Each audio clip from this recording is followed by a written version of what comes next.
Israel. I want you guys to check out my favorite show, Experimentally Ill.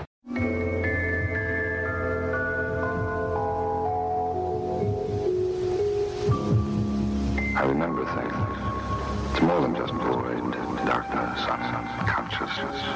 The mind does work. There are images, patterns, things to recollect. It's not just the long, deep sleep that comes when the fear has left. The cold is felt, the slipping away of feeling is noted and then succumbed to. The mind functions. Time is distorted, jumbled, telescoped, accordion, but there is a sense of time, even so. And I remember things. I remember the way it began. I remember the way it was, and it was, and it was, and it was in the beginning. I think he's lost his mind. He's never been like this before. Tonight he was almost raving. What did he say? Oh, crazy things. That he's some kind of a spaceman and that they're taking over the Earth and that we're all going to die.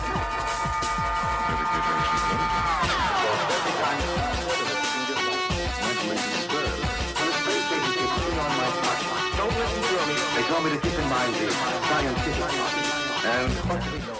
Hey, what's up, everybody? This is your buddy Michael O'Toole, and this is the Experimentally Ill podcast. It's episode 113. We're recording on January 17th, 2024, and you can find out more information about us on experimentallyIll.com.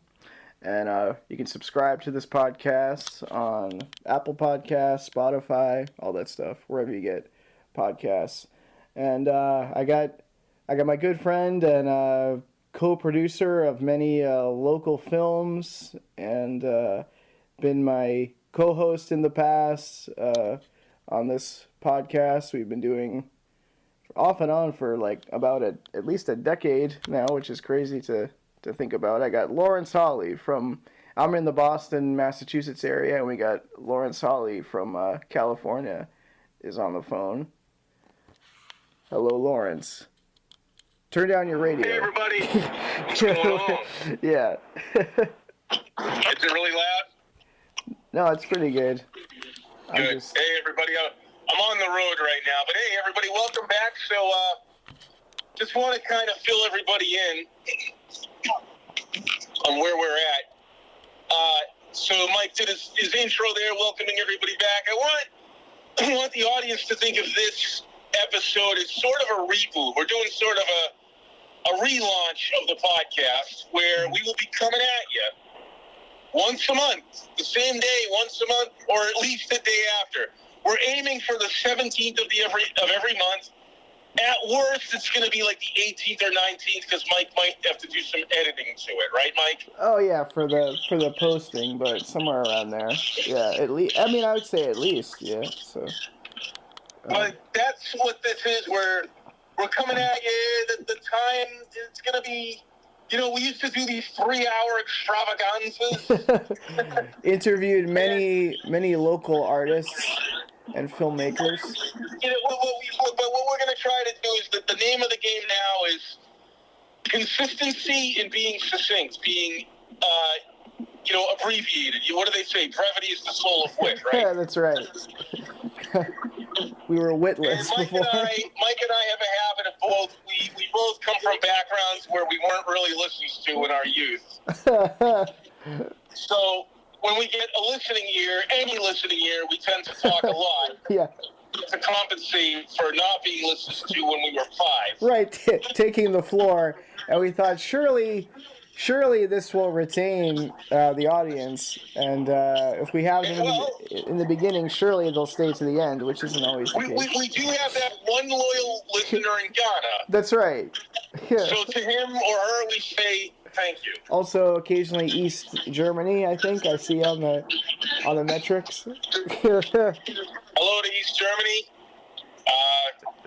Good to have you. I hope you're still with us. For all those people who, like our friend D.L. Polanski's only concern is, who listens to this? How many people? Nobody listens. Oh, God. Oh, please make me famous. But Mike, we don't, this is a reboot. This is a relaunch. So we're not really alluding to past episodes. This is a reboot. So thus we have a sort of a vague continuity to earlier episodes. Well, we're not telling you to not listen to them, but, you know, this is where you want to start. Mm-hmm. You know, this is where this hopefully is the start of something new, fresh, and consistent. Yeah, and hopefully we got some fans from all the short, experimental, and funny movies that we've been making, because you can see regularly now, once a month. Well, let's not jump the gun, Mike. Okay. Let's reel it back in a little bit. So remember now, this is a reintroduction. Yeah, okay? That's right.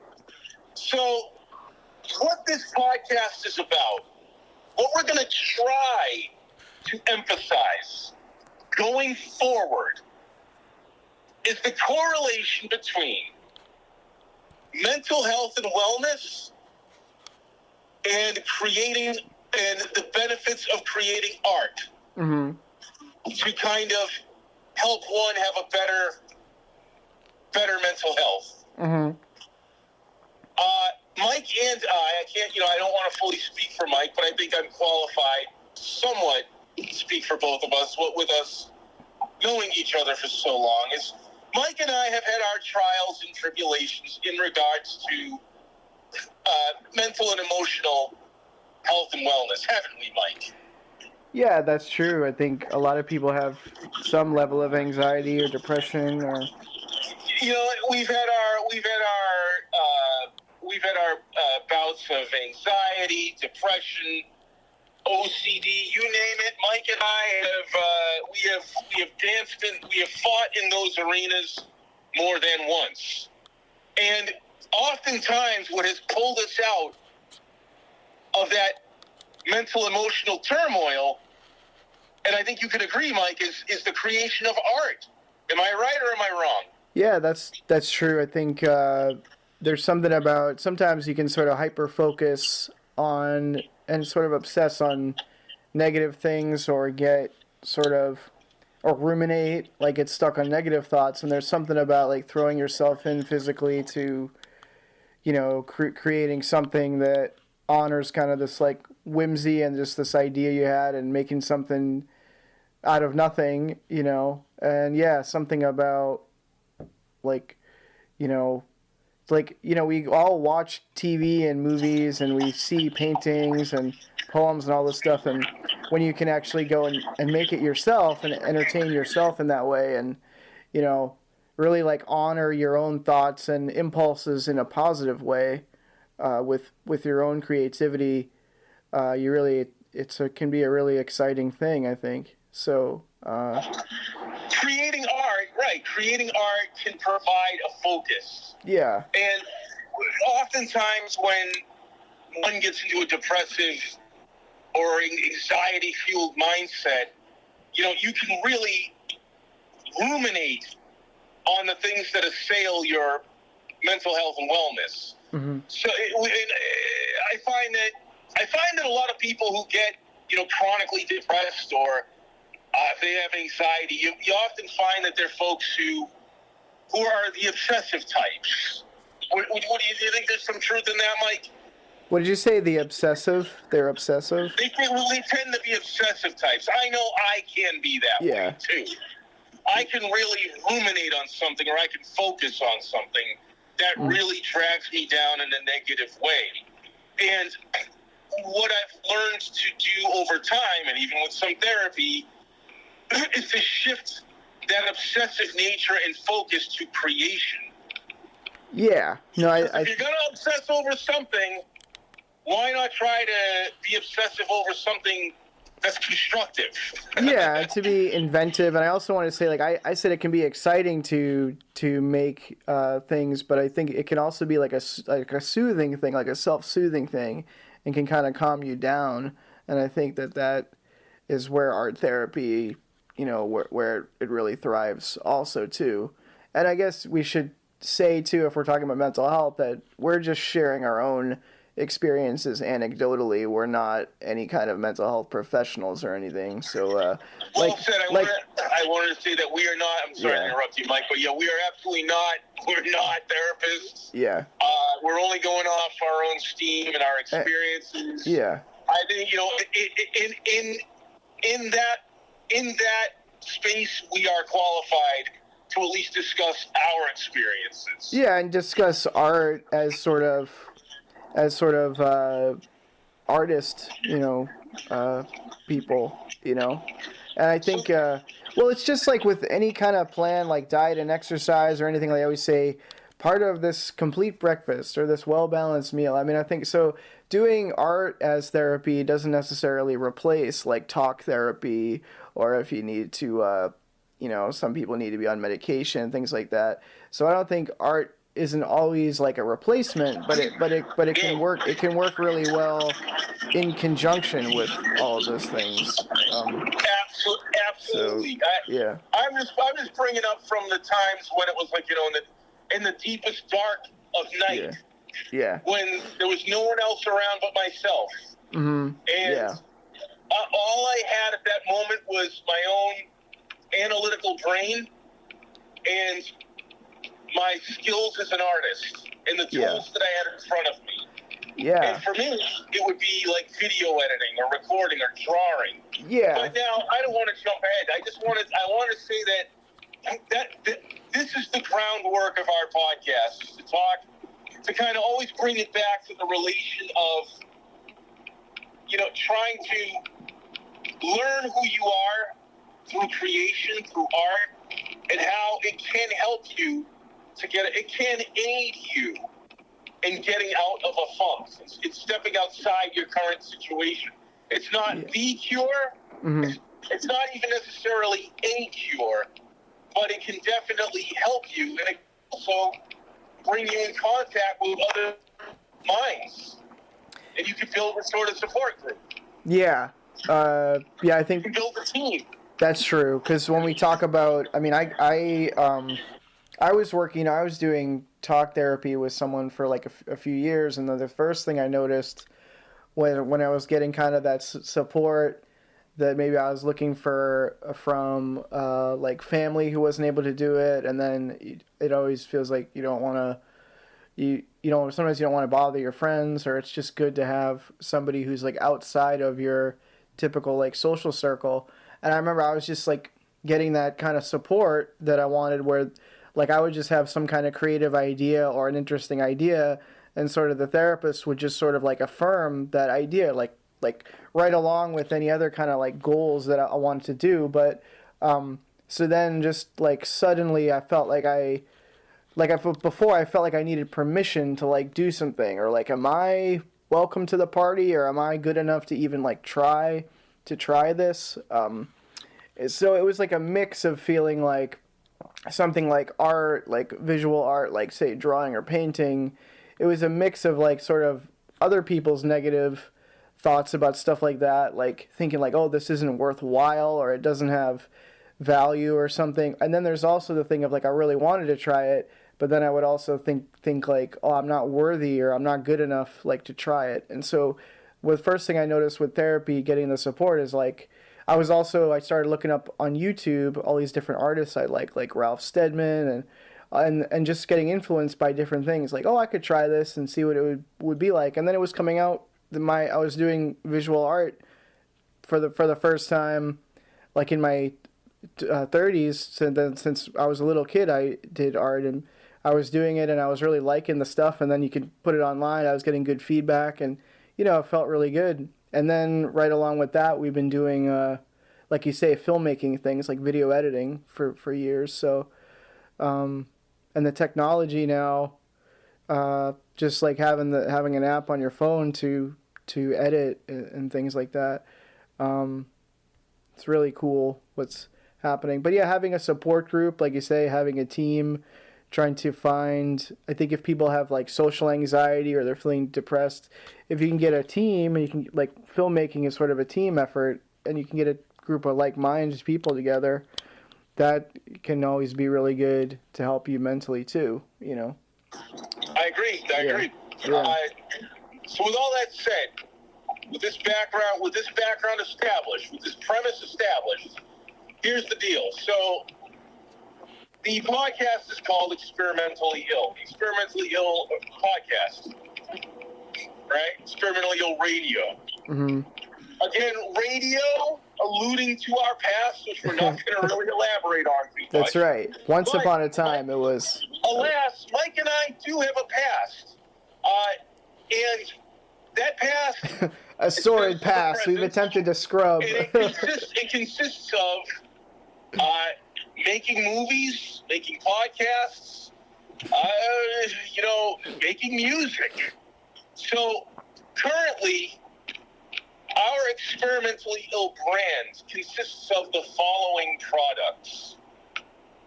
We have a short movie. Always premiere, a new one always bowing every month in the Boston Open Screen Festival at the Coolidge Corner Theatre in Massachusetts. That's number one. Yep. Now, it may sound like small potatoes to most of y'all, but just bear with me here. Because, again, this ties back to the whole mental health thing and keeping a routine and consistency, all right? So that's number one. We got a movie every month that plays to an audience live, public, okay? Yeah, sold out shows sometimes. Sold out shows. Number two, we have a public access show called Experimentally Ill TV, which is a longer form version of the film we show every month. It's got like different skits and whatnot. And by the way, this movie and show, it's kind of like a surreal sort of, crazy anti-humor. There's some poetry. There's weird video edits and things. I don't know if any of you will know these references, but it's sort of Tim and Eric, sort of Wonder Chosen, sort of check it out with Steve Brule. Surreal, weird video crap. Okay, It's funny. The next prong and the next avenue of our empire is we enter our work into festivals, film festivals. And that's also an ongoing thing that we've been doing since May of last year when I created a short documentary about Michael under the Experimentally Ill banner, and I entered it into a few festivals. But you see here that what's going on, folks, is consistency. Now, why am I bringing that up? Because when you're dealing with mental health, anxiety, and depression, one of the things that can get you down is not seeing your dreams through to fruition. I also think you should put in like ADHD in there too. ADHD, all that crap. Yeah. So what helps you stay on track? What are one of the things that helps you feel better? It's being consistent. And also setting a goal setting. Setting a goal. Yeah. So Mike and I, one of the goals we set is come hell or high water, step one, we found the Boston Open Screen Festival. And even though it's not that big, it's not playing to like 1,000 people, we knew that to get our goals, to give our goals momentum, to get us on the right track, to make sure that the wheels weren't going to come off again, we knew that we had to be consistent and always have something in that festival every month. Yeah, something new. You were saying too. That was something a big new, nothing old, nothing old. That we're both going to create something new. We're going to put our feet to the fire and do it. And so far, we've been consistent with that since October of last year, 2023. For new stuff, we also myself and our artist friend D.L. Polanski, I think when we rediscovered the open screen at the Coolidge was like February of last year, 23. Right. So, right. So you guys have been going regularly since then, but we've now been creating a new movie every month since October 2023. Undaunted. Yeah, that was That was, you were saying, the experimental film series, the short film series. Yes. Which is sort of like a compilation. It's sort of like a compilation of experimental pieces, like 1 to 2 minutes long, coupled into a 10-minute block of content. Correct. Oftentimes we're doing it under the gun. Oftentimes it's up down to the wire and up to the minute of the show, but we always get it done. Mm-hmm. Consistency. Number 2, our cable access show. Now, right now, that's not as consistent as our film series, mm-hmm. but it exists, and it's something that we work on steadily. Yeah, it plays. It's a 30-minute block, and it plays at the date that we're recording this. Hopefully, we'll expand, but currently, the date of this episode we're recording it plays in Cambridge, Mass. CCTV on Channel 8 at 8 p.m. Eastern Standard Time. And if you're not in Cambridge or you don't have cable, you can see it on CCTVCambridge.org. Right. And they play that as a weekly show, but I think really you're able to produce things on a monthly basis too. What's interesting with the open screen is that, like you say, it's every month. It's kind of like unrelenting. And so once we have that deadline, it kind of motivates us to focus in a little bit. I've done some research about, like, with anxiety, depression, different mental health things. A lot of people, I think, have attention deficit disorder, or they say attention deficit hyperactivity disorder as like a comorbidity, like a sort of goes together with other things. And I think a lot of creative people, just like I like you say, keeping the goals together and keeping the focus. There's something called time blindness where I think a lot of people procrastinate too, in general too. So the fact that we knew that there was something new we had to produce every month, it kind of like zeroed in the focus, so. And I also, there's another fitness influencer who girl who used to be in the WWE, Tori Wilson, and she posted this quote on Instagram one time, and she said, "Players play." So if you're saying, like, if we're saying, oh, we're a player, and some people like to beat their chest, like they're playing in the game, it's like, well, players play. So like I like what you said, Lawrence, it's like, because a lot of things at times I got stuck on something called perfectionism, where you want the thing to be perfect, but then people try to make it perfect, but then they never end up finishing the thing, because you can be messing with that for the rest of your life. So if we want to be a player, we want to play, so you play in the game. So like we know that open screen is happening, so even if it's not 100% the most perfect thing, it's pretty good. And then you just sort of let it go. You just sort of throw it away, as it were. Like, and you could change things like later on. But I've run into like a lot of creative people or people who want to do this or that, they'll say. And it's like, you could be tinkering with something like forever. So I think that's what's been inspiring to me. And I think for some other people, we had some other like old filmmaker friends of ours, associates and stuff, who they started going out to the open screen, because another thing I've been consistent about is posting on social media about, these shows, to promote these shows. So even if people didn't come, it's like, oh, there's Mike with, whatever filmmakers I knew at the show, I'd post pictures on Instagram and stuff. So I think they knew we were consistent, and that was inspiring them. So leading by example has been good too. Absolutely. And then, well, that's the thing. You lead by example, and that's where it does help to have other people in your team to help keep you on track. Yeah, and accountable for it. Absolutely, because I see the way it works is I'm in Los Angeles. Mm-hmm. Boston Open Screen is where? It's in Boston. It's in Brookline at the Coolidge Corner Theatre. It's in Brookline. Yep. You got to remember when you're not in the state, everything just becomes Sorry, Mike. 290 Harvard Street, for those who want to attend it, I guess. 7 p.m. Check this out.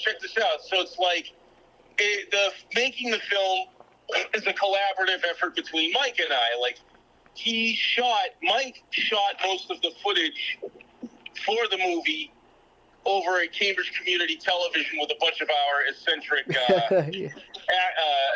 actor types. Yeah. Then what happens is Mike sends the footage to me. Mm-hmm.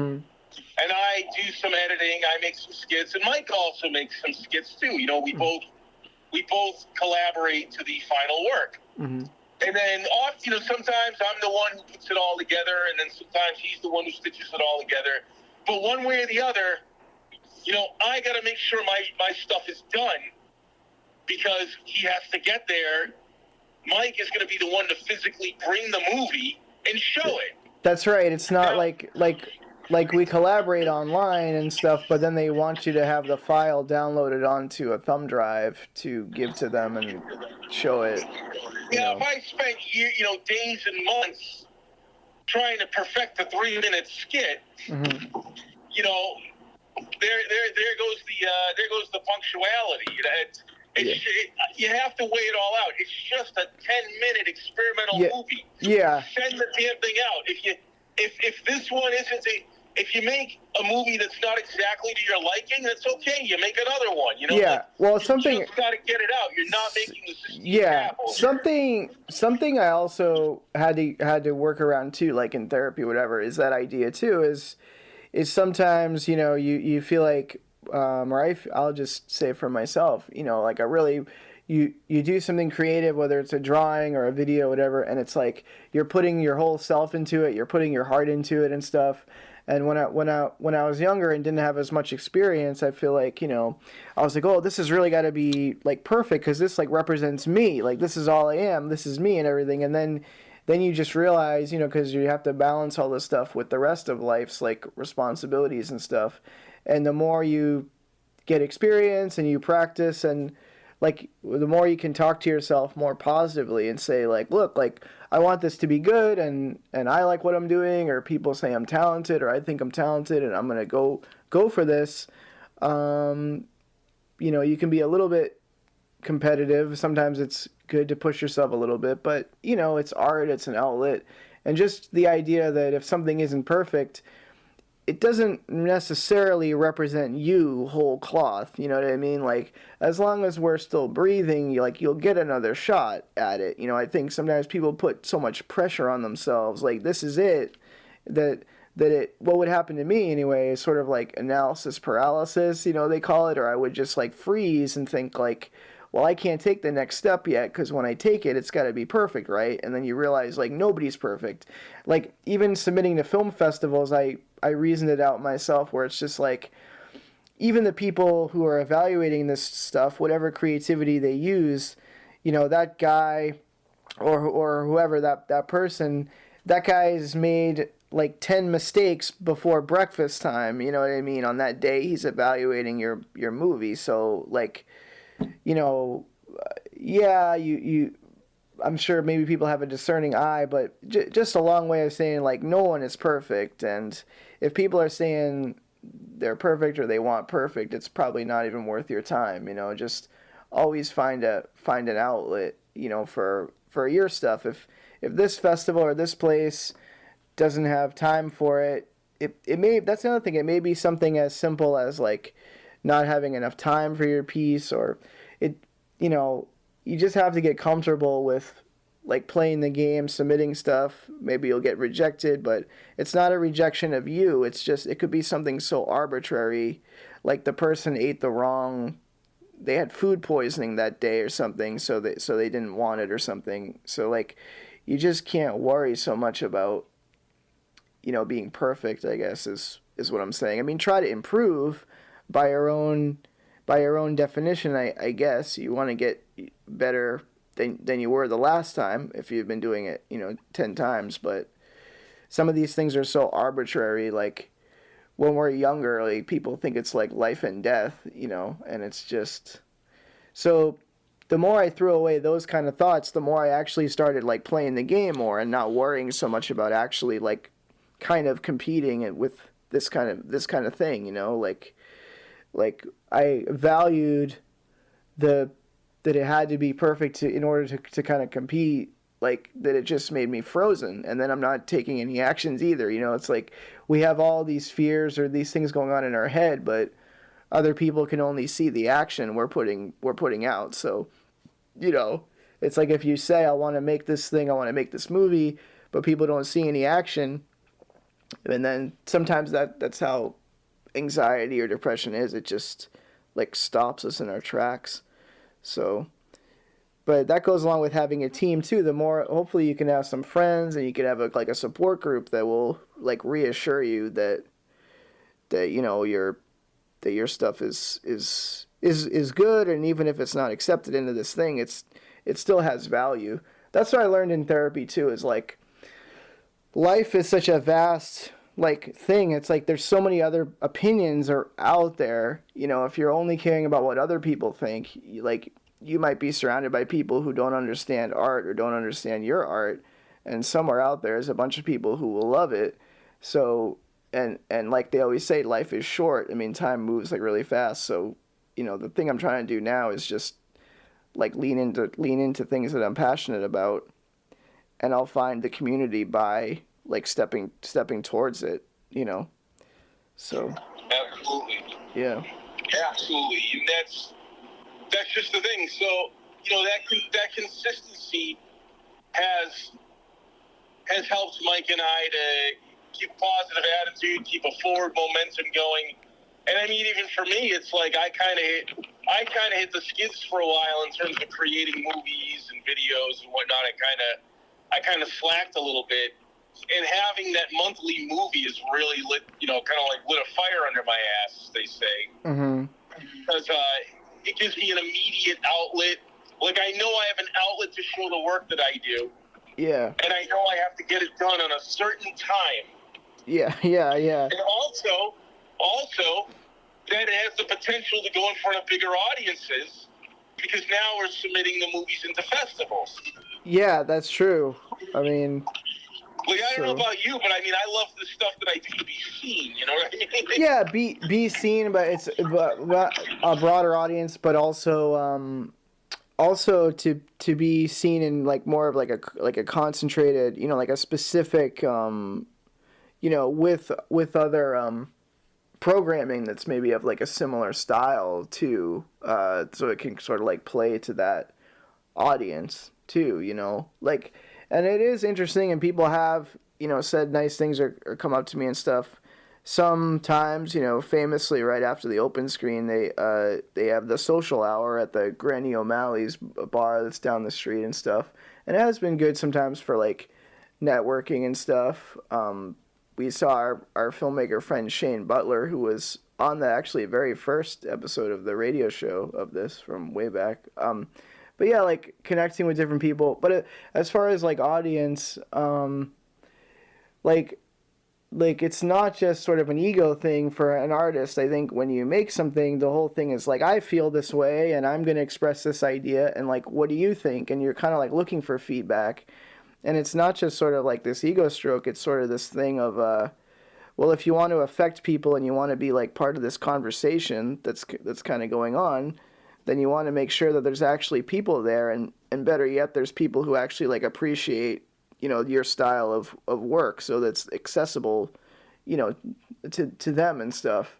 So I think with film festivals, like the negative thing I always heard too is like, oh, like don't do short films, like short films don't make money and stuff like that. But at least as like a calling card and show what you can do. Like the more I research stuff about film festivals, it's like there's a lot of blocks of short programming, so it's a good foot in the door. And yeah, wouldn't it be cool to just be part of like a sort of a similar block of stuff? And yeah, we had our artist and poet friend Mick Cusimano, who made movies, and he was just relentlessly, we sort of took a lot of lessons from him. He passed away last year, I think, or is it 2 years now? But yeah, I mean, he was just always submitting and had that indie spirit, and just being relentless about it, and just trying to learn like some lessons from him. And it's a definite like roll of the dice, and sometimes you'll get it, and sometimes you'll get what you want, and sometimes you won't. And I think it would be interesting to yeah, meet people who just intentionally came out to see these type of movies, and probably people are also making those type of movies. And open screen is great, but it's kind of like a hodgepodge of like content, because it's very much like an open mic like kind of thing, so people can just like roll up and show up with stuff, which has its sort of pros and cons. So we'll see, how it goes.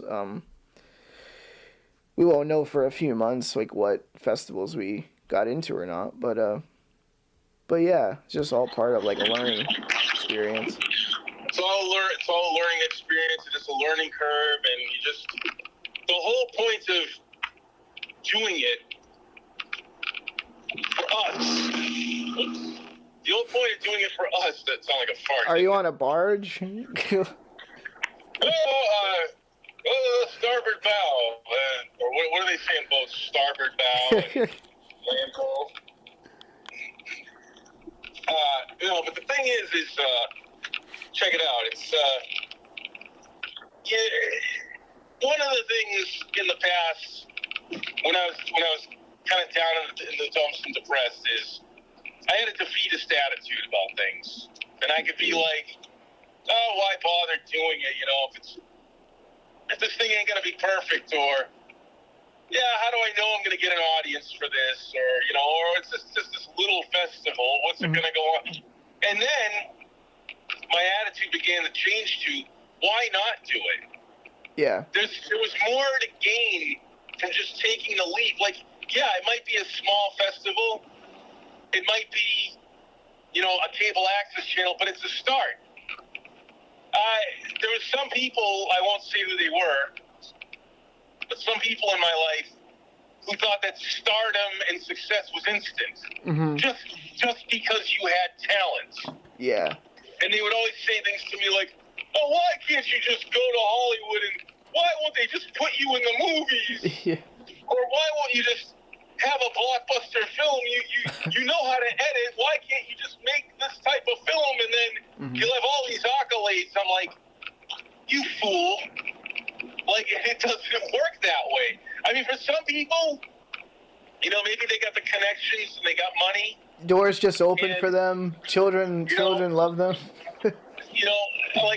I can't speak 100% for like the Paul brothers, but those are guys who came from money. I mean, they got talent for what they do, and they're tenacious.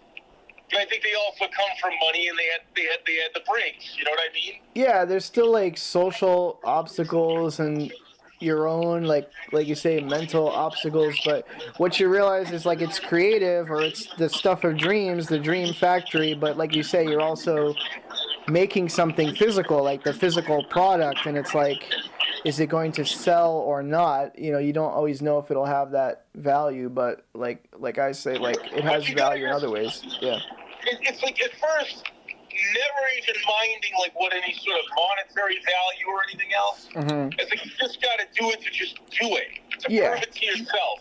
Yeah, some things you just, like Kevin Smith, the filmmaker, would say, some things you just do to see if they can be done, and it's like, and you think about the idealism, the perfectionism, and it's like, I took some great screenwriting classes at Grub Street, the Creative Writing Center in the Seaport District in Boston, but I'm still, working on that narrative script, but I think like working on more experimental, kind of the free form and sort of like the variety show kind of like format that we're doing lends itself like perfectly to, like you say, being under the gun or having a short attention span, like maybe.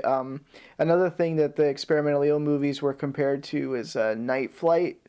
USA Night Flight, I guess it was. I know that was like something that you liked, where they show like a variety of things. So, and eventually, we'll get to the narrative thing, or that's another thing I'd want to like put out too, is like some people say like, well, if I make a movie, it has to be this way, or it has to be this thing, or if I'm going to start, it has to be this, and I would just advise people to be a little more malleable, like a little more flexible.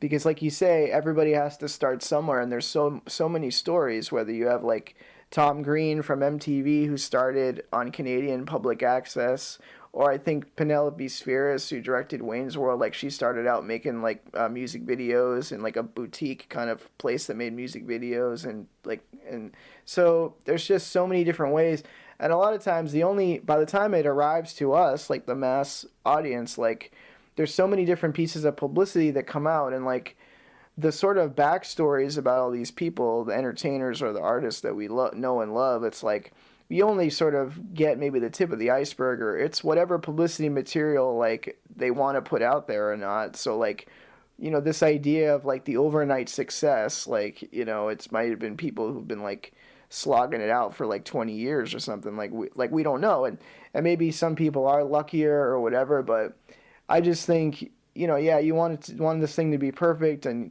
there's people who are working on this thing forever, and it's like, you know, then real life starts to kind of set in.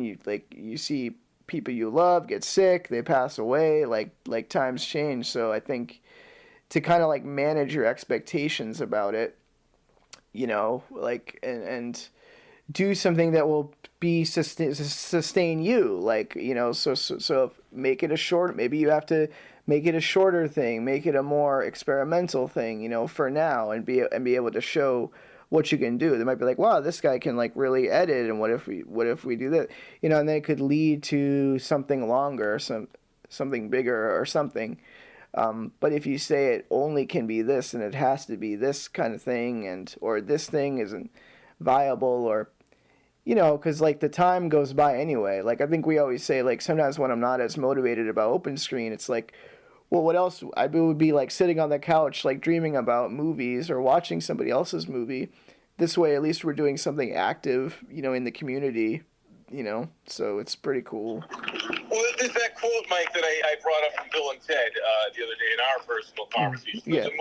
The film Bill and Ted's Bill. Now I'm sounding like a senile man. The Bill and Ted's. The film Bill and Ted's Excellent Adventure. In the first film, it's a time travel movie for those who don't know quite what it is, but it's about these two guys going through time, and they're from San Dimas, California. And the way they keep themselves on track, they go to like different eras and different time periods, but they always have to keep in mind, their mentor tells them, and remember, boys, the clock is always running in San Dimas. Mm-hmm. That no matter what you do, you can't take your time doing it, because the present day is always moving. Mm-hmm. So, and that's what I always apply to myself, that, look, hey, Lawrence, you know, you can sit around and, you know, think up of these dream projects or try to get this thing to perfection, and you can tinker with it, but always remember, the clock is always moving. Mm-hmm. You know, it ain't gonna wait for you. You know, like you take your head out of the sand, and then, like, you know, a week has gone by, mm-hmm. and then 2 weeks have gone by, and then 3 weeks. It's like, oh shit, I'm still working on this one thing. Yeah. So and that would be the other thing, is procrastination in the past would lead to depression, mm-hmm. which would then lead to inactivity. Mm-hmm. So that's the imperative of just get the damn thing done. Yeah, get stay it done. Active. It comes to a point where you just got to get the damn thing done, get it out there, move on. Mm-hmm. Get the mental, emotional, artistic constipation out of you. Mm-hmm. So you can have a nice, good, clean, hearty dump. That's poetry. You know? And that's the key, you know? So it kind of goes back to what you were talking about. You know, you're taking the Grub Street classes and the screenwriting, but in the meantime, you're making these short experimental films. Yeah. So, like, yeah, you know, like, you're not sitting around waiting to get that perfect script and not doing anything else. Mm-hmm. Like, by the time you get around to writing that script, you're going to have this library of other work that you've created. Yeah. You know, you're going to have podcasts. You're going to have short films. They're going to be, you know, people will look back at, you know, when you finally do make your big movie, Mike, people will look back and they'll say, oh, wow, hey, look, you know, your fans will say, well, wait a minute, he also has this body of weird experimental shit that he did between the years of like 2023 to 2020, whatever. Yeah. You know what I mean? And that's the thing. You kept yourself in the game. And by doing that short experimental work, you learn kind of better artistic methods on how to create the longer stuff. Yeah. So, like, if taking stock of, like, some of those avenues, say, like, open screen or public access TV or anything that, you know, doesn't, if it's not charging you to do it or it's not charging very much, or, you know, it's like a lot of people say, oh, I like to do this or that, but it's like maybe they say they don't have the tools or they don't know how to use the tools. And then, but now, it's getting so easy to like make videos and do all these different things on your cell phone, on your smartphone, and things like that. So there's ways around it, or even like you know, even if like maybe you can't make a movie right now, but if you can like do some drawings or something to get that like concept out of your system or out to the world, or just like not to like, as much as some people, you know, are limited, it's like they're struggling maybe with their health or like financially or something. Like the other thing in therapy, a thing to work on is like when we put limits on ourselves, like it's called like a self-limiting belief, you know, like, oh, I can't do that because I'm this. A lot of people are like, oh, I'm too old to do that, or I'm too young to do that, or I'm too this or that, or they don't want this or whatever. And it's like you have, and it's like people haven't even tried to actually like check that, you know, check that fact, you know, check the bias there. It's like, and sometimes there is bias. Like, I'm not trying to like diminish, you know, marginalized groups or marginalized people. Like, and some of that stuff is real. And that's why a lot of like arts grants and different programs are trying to, you know, amplify those voices. I think it's good. But, you know, sometimes we're just like in our head that says like, I can't do that because of this. And then you just sort of like put away that like goal or ambition or something. It's like, well, you could do like a little something to it. And, you know, and also like when you're suffering from depression or anxiety, like that stuff is like very real, you know, just as real as like my grandmother used to say, you know, if you broke your arm or something, you know what I mean? So you can't just like magically heal yourself. But you know, when you're at your baseline, like they say, just kind of take a look around and do research about. I think more doors will open, but we just have to have the guts to ask people, like advocate for ourselves and you know, speak up for ourselves. And no one else is gonna do it for you. Yeah, I think like that's the thing I had to realize is like that was my own negative self-talk, is like it's not like there's always this horrible bias or this prejudice against me. It's like it's just you have to kind of check your ego and be like, well, yeah, we know we're great and all this, but it's like the reason some of the doors didn't open is just like, well, I just didn't think to ask, you know, or I just didn't know that this particular thing was out there. You know, I was doing like a support group, and the leader of the group was the one who suggested to me Grub Street, you know, the writing center. It's like I didn't know, and sometimes people give you horrible advice, I suppose, so you have to be discerning what advice you take. But sometimes it's good. Like sometimes people's suggestions are good, so try to keep an open mind. You learn to discern, Mike. Yeah. You know, you learn to discern. You learn to discern how a person is living their life, the person giving you advice. Right. Look at what the results of their, because I learned everything is a matter of choices and decisions we make, you know, what path we... Actions speak louder than words, Mike. So if somebody is giving you financial advice, but they don't have two pennies to rub together... Yeah. You know, is that good advice to take? You know, or if somebody's giving you health and fitness advice, but you know they're either emaciated and can barely lift 10 pounds, you know, and they're like constantly coughing junk up out of their chest. Mm-hmm. Maybe that's not kind of and they're always subsisting off of McDonald's. That's right. They're eating 4 Big Macs at once at McDonald's, even. Yeah, who's that guy who was a health and fitness cable access show? He was a TV star. Yeah, he would drown and then right after he made the show, he would go and drown his sorrows in cheeseburgers and Cokes. Yeah.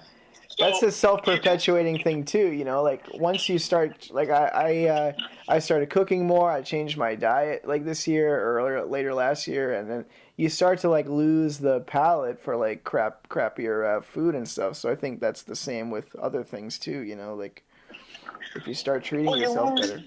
You lose the palate of failure. You lose the palate of getting high off, of getting your jollies off failure, because to a degree, when you get depressed and whatnot, failure and like not getting what you want and feeling defeated can be a sort of a drug. Yeah, it's like a validation of, oh, I was right, how messed up everything is. I didn't think it could happen, and look, right. You didn't think it could happen, so you didn't do it, ergo, you're a self-fulfilling prophecy. Yeah, so that's, it's a cliche thing, but it's true, like that quote where they say, this too shall pass, you know, like, so many seasons in life is like, you know, sometimes things are going well for a while, and then things are not so well, and, you know, and it's like, a lot of times, I had a therapist say this cool when I was talking about, sometimes, like, we feel funny, or we have, like, people have, like, they feel shame, or they're ashamed to, like, ask for help, as if we're supposed to be this, like, self-sustaining, like, machine or something, like, for forever, and it's just, like, we're meant to be, like, social creatures, and, you know... Mike, let me interrupt. Some people can make you feel guilty for getting help. Yeah, which is, I think, like, the wrong attitude. Think of it for a second. I used to belong to the cult called Jehovah's Witnesses. Yeah, that can be. And they are 100% against getting therapy. Yeah. Or going to a psychiatrist. Because they'll be like, my first suggestion is to leave the group. Like, exactly. Yeah. But the way the witnesses will paint it is, they'll say, Satan, the devil, uses different tricks. Yeah. He might try to use the therapist to mislead you in leaving the truth of Jehovah. Yeah, only they have the truth. Meanwhile, you know, and so, but you could really be in desperate need of, like, you know, like, look, God, you know, I'm not saying don't believe in God. If you believe in God or whatever, or a higher power, or that's on you. But sometimes there are earthly things that just can't be handled by a mantra or prayer. Yeah. Like, you know, the biology of the human brain is what it is. And sometimes you might need medication. You might need to talk to somebody. And I'm sorry, but Jesus ain't going to come down in the clouds. Yeah. And Hooter ain't going to show up and be like, hey, man, I saw you were kind of having a bad day with your bills and stuff. You know, and sometimes going, you know, and sitting there chanting and praying, you know, that's only going to do so much. It's okay to get therapy. Yeah. It's okay to talk to somebody. It's okay to engage in proactive activities that are going to help you feel okay. And you know what? If you feel weird about it, keep it close to the vest. Nobody has to know. Yeah. But if people do find out and they make fun of you, maybe those aren't your friends. Yeah, I mean, that's on them, you know? It's like... You know, what kind of ghost... I'm sorry that you're so perfect and adjusted that the rest of us can't meet your standard, you know? Yeah. It's like, you know, I'm sorry that I'm only human and that I break sometimes. It just happens. Not all of us are made of stone and steel. Yeah, and what you realize is, like, people who try to project that, like, perfect image, it's like some people are just better at, like, you know, concealing those kinds of things than other people, than those, you know, struggling or sensitive, like, artist types are, you know, just because someone appears to have it together, there's usually, you know, that's why too, a lot of times you really can only are competing with yourself, because you have people who we look to celebrities, and we see, like, those people struggle with mental health too, and it's amazing when you know, those guys, they commit suicide, they do, you know, they struggle just as well. So it's like people who we have this image of their life must be perfect, you know, we just don't have the information to really properly evaluate like what's actually going on with when we sort of like idolize these other people. You know, we can only immediately like act in our own lives and our own. I think especially the during the pandemic with COVID-19 and stuff, kind of like leveled the playing field a little bit. You had a lot of people, food banks and things, like their criteria wasn't so high to, get food and hope, because a lot of people were struggling with making ends meet and stuff, and hopefully that would, keep up, like people understand it's like everyone has a hard time sometimes, or like you say, Jesus is not, if you need a tuna fish sandwich, like it's probably going to be like, your neighbor could help you out, right? It's not the always... days of Jesus creating bread out of rocks, right, fish out of grass or whatever, or water or wine from water, that ain't happening anymore. He ain't gonna. Jesus hasn't opened up the local 7-Eleven food bank or whatever. I don't know. There's no Jesus food bank out there. Sorry. Right. I think as we draw near to the end of the podcast, because we are getting near the end of it, I want to leave people with some things, and just a few tips to maybe live a little bit of a better life if you're kind of if you're being assailed by your own negative thoughts and you want to create shit, or you just want to try and be happier. Number one, try to learn to be your own hero. Oftentimes, we look to this person or that person, this celebrity or that celebrity.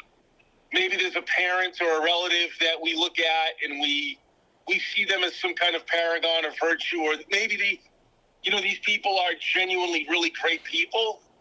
But if you're looking at others like they're these monoliths of strength, and yet you look at yourself like you're a little mouse or something, that's a negative thing. You're not putting stock in yourself, but learn what it is. Learn what it is to be your own hero. And that doesn't mean you got to be perfect at everything.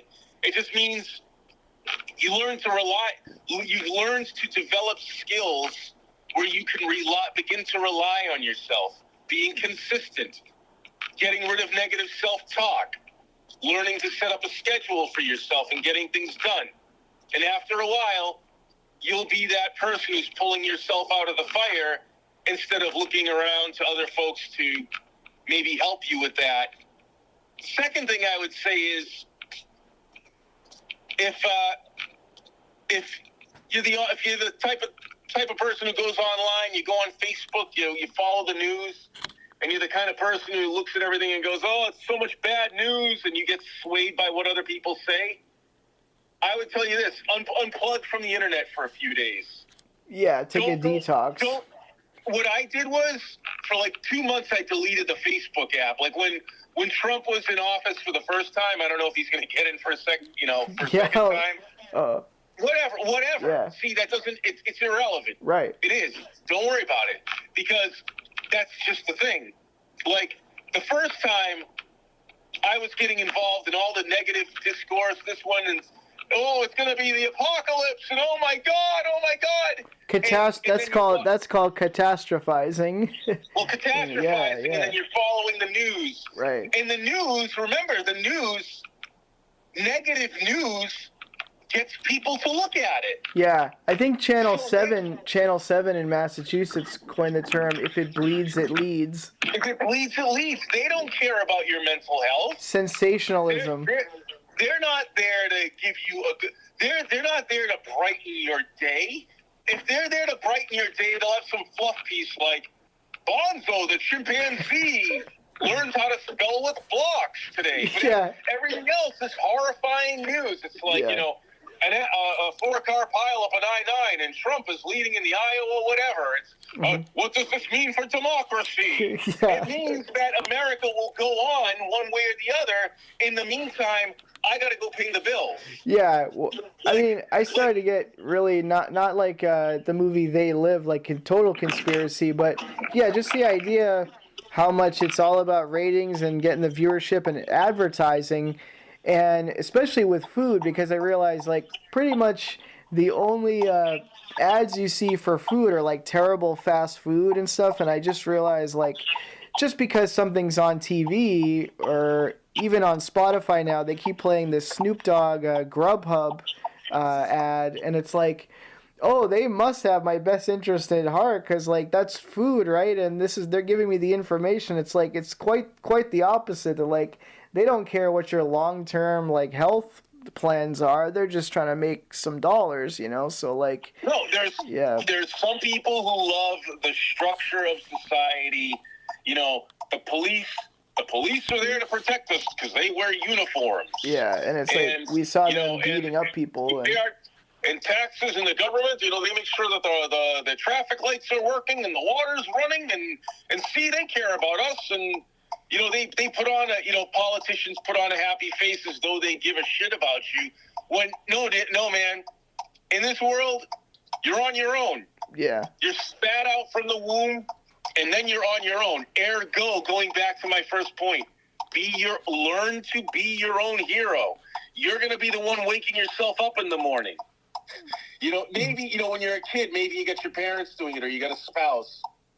But if you're like us and you live alone, and you get to a point in life, you know, you're a bona fide 100% certified adult.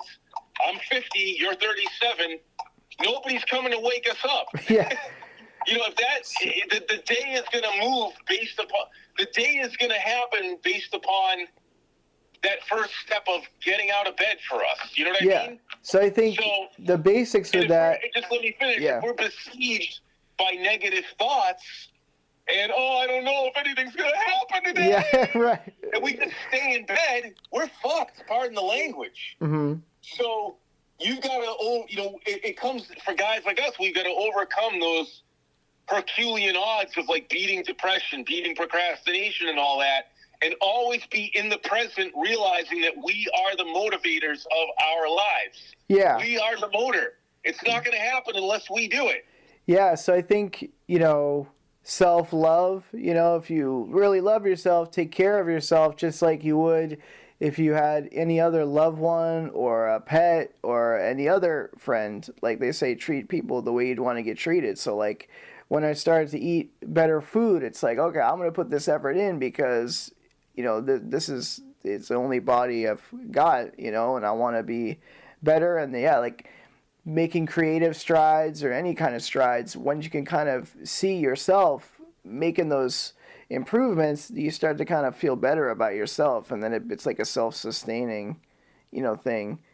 And if you hit that, you know, pothole in the road, and sometimes depression or anxiety kind of can come out of nowhere, just know that it's okay to ask for help, not to be ashamed or be too proud to ask for help, and, you know, to talk to people, and and stay creative. I think as much as you can, even if it's just doing a journal. Like in therapy, they always tell you to do, like, journaling, you know, write out those thoughts, and that can be cathartic too. You learn to self-actualize. You learn to become an authority figure in your own life. Mm-hmm. You know, when you've got to answer to yourself, you start stepping up. Mm-hmm. You know, when the more organized version of yourself tells the less organized one, hey man, I need this done by a certain time. Like, this bill needs to be paid, or this movie needs to be edited, or this goal needs to be achieved. Mm-hmm. You know, and you start respecting yourself, you start respecting your goals. Mm-hmm. Yeah. And you start respecting your own voice. You start showing up for yourself. Mm-hmm. Ergo, once again, I don't want to keep using ergo. I sound like a robot. But it means, you know, just what I'm saying is it goes back to be your own hero. Reach out for help when you need it. Learn about you. You know, like, you stop being fascinated by celebrities and people who do all this other stuff. It's nice to admire people. It's nice to, like, I like certain musicians or filmmakers. But there came a point in life where I started being more fascinated in what I do. Yeah. And the experiences I have. Because I'm an artist. I make things. If I'm over here looking at this one and that one and being like, I like Frank Zappa. Mm-hmm. You know, and I really like the way he talks. I like the way he used to look at life and things. But I have my own way of looking at the world. I disagree with some of the things he says. Or, George Carlin, the comedian. You know, I think he's great, but not everything he says I agree with, you know. Yeah, and your perspective. Like, or even like for filmmakers like George Lucas. And I like Kevin Smith, but I know you're a super fan of Kevin Smith. Mm-hmm. It's just like, I have learned to like my own work, and I talk about my own work, and I've learned to follow my own work. Because that's the work that matters most. I'm trying to build my career. I'm 50 years old, I better get on it. Mm-hmm. But it's a work in progress. Yeah. It's a work in progress. I've been at it for a while. I've had my successes. This is me saying Lawrence Hollie is a genius. Thank you, Mike. Done a lot. And you too. I appreciate that. Thank you. And when did a lot. And when people give you compliments, learn to take them.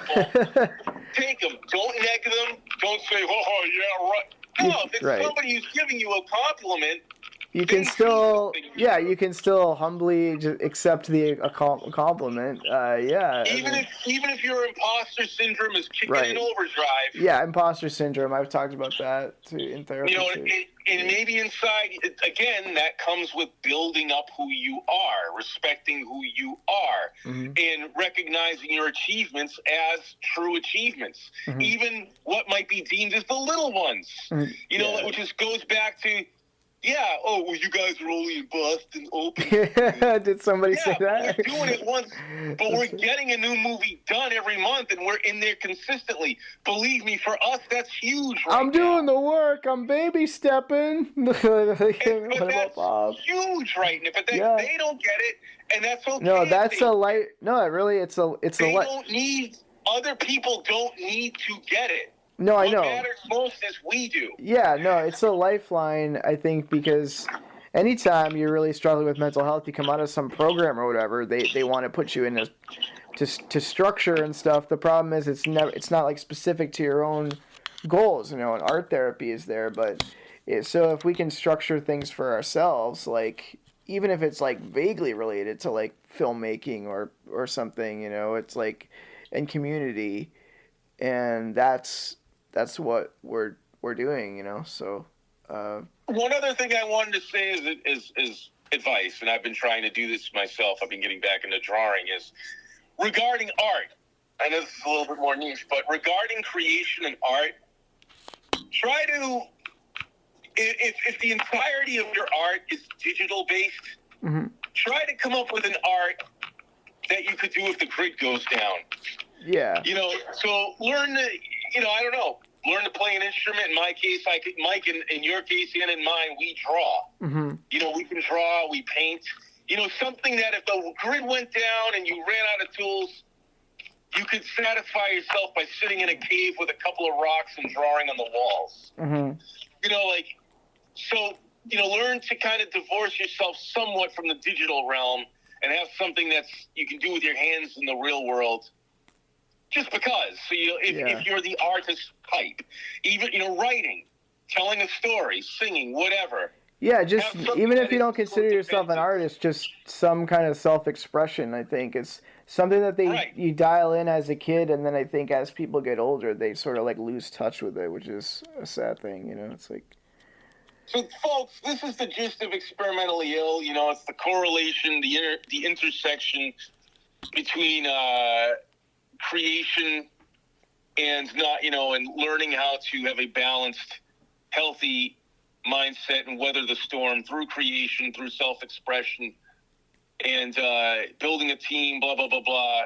We just hope that when you leave the podcast, you're not overwhelmed by too many words, but we hope you take something away in a positive way and realize that, things can get dark. But, Mike, what do you always say when there's... I just hope you didn't think it sucked. Mike, what do you always say when there's a... I say where there's an ill, there's a way. Exactly. So be part of the experiment. Be a part of the experiment. When there's an ill, there's a way. Now, see, folks, here I'm going to give you an example of OCD. Okay, I always need Mike to end the show properly, and so Mike, take us out. Well, hey, first of all, hey, it's Michael, Phelan O'Toole, and Lawrence. I'm in Boston here. We got Lawrence Hollie in California, and yeah, we're going to be talking about art and creativity and mental health, and maybe we'll have some guests on again, some people you know and some people you don't know, and we're going to have some fun along the way. You can find us, our movies, our podcasts, and all that other information, experimentallyill.com, and subscribe to this podcast. Always, you can get it on Spotify, Apple Podcasts. It was anchor.fm. There's so many different ways to subscribe, and I mean, we like to do at least monthly. Hopefully we'll increase that schedule, but the next open screen is February 13th, 2024, 7 p.m. Eastern Standard Time at the Coolidge Corner Theatre, 290 Harvard Street, Brookline, Mass. Only $10. See a whole program of short films, couple hours of fun stuff, including Experimentally Ill, the movie 5 is going to be in there. Yeah, and then come March, we'll find out. Boston International Film Festival 2024, you might see us there. Boston Underground Film Festival 2024, you might see us there. And we'll just keep it rolling. Otherwise, no, you win some, you lose some. We keep it rolling. Stay positive. Say it, Mike. Say the thing. And until next time, where there is an ill, there is a way. Be part of the experiment. and then end the world. Be part of the world? Is that part of the sign-off? No, that's my thing. Episode 113, January 17, 2024. Happy New Year. Happy holidays. It's the Ben Stern thing. It's the Ben Stern thing. End the world. Okay. Where there is an ill, there is a way. So, be part of the experiment right here on Experimentally Ill. I think he's lost his mind. He's never been like this before. Tonight he was almost raving. What did you say? Oh, crazy things. That he's some kind of a spaceman and that they're taking over the Earth and that we're all going to die.